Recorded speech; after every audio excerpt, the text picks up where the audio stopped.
The House comes to order. I'll hear from the member for Griffith. Thanks, Mr Speaker. My question is to the Prime Minister. Yesterday you said you couldn't organise a national rent freeze because of the Constitution, but during the pandemic, National Cabinet regulated rentals with a moratorium on evictions. As well as making proposals to National Cabinet, the federal government has the power to offer grants on the condition that states freeze rent increases. The government uses the same power to regulate health and education. With so many renters one rent increase away from eviction, will he finally take national leadership and coordinate a national freeze on rent increases? I give the call to the Prime Minister. In part, I thank the member for his question, which in part he answered. He answered himself. During the pandemic, there were a range of things occurred with the support of everyone in this parliament. There was, for example, a circumstance whereby we were paying people's wages. We don't pay people's wages today. The Deputy Leader of the Opposition. Order. The Prime Minister will pause.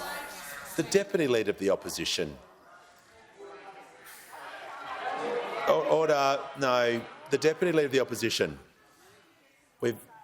It's been a big 2 weeks, but I'm just going to say to her, she's on a warning now. She interjects again, she will definitely be asked to leave. Give the call to the Prime Minister. Thank you, Mr Speaker. There were a range of emergency measures put in place over workplaces, support for businesses. State governments made those decisions. The idea that the national government has the power to impose a rent freeze, that is essentially to nationalise the private rental market around Australia, is just not the case. It's just not the case. And the member knows that that's the case.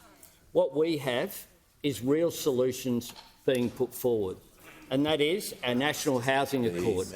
That is the Commonwealth State Housing Agreement, which is where the Commonwealth, together with the states, negotiates in a way in which states then don't say, yep, we'll bank that money and withdraw our investment by the amount that the Commonwealth puts in, which is why you need to have that negotiation.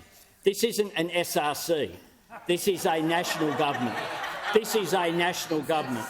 And what national governments have to do is put forward real solutions to issues. Order. Members on my and that's why we will also have our national homelessness strategy. But that's why the Housing Australia Future Fund, which will provide 30,000 additional homes that are affordable or social, 4,000 of which will be reserved for women and children escaping domestic violence, will provide funding for veterans at risk of homelessness, will provide $100 million for emergency housing, will provide support to repair Indigenous housing in remote communities should be passed. Now, those opposite, and you can argue during the break if you want, that you're against $10 billion of funding because you think it should be $20 billion, or whatever figure you want to pluck out.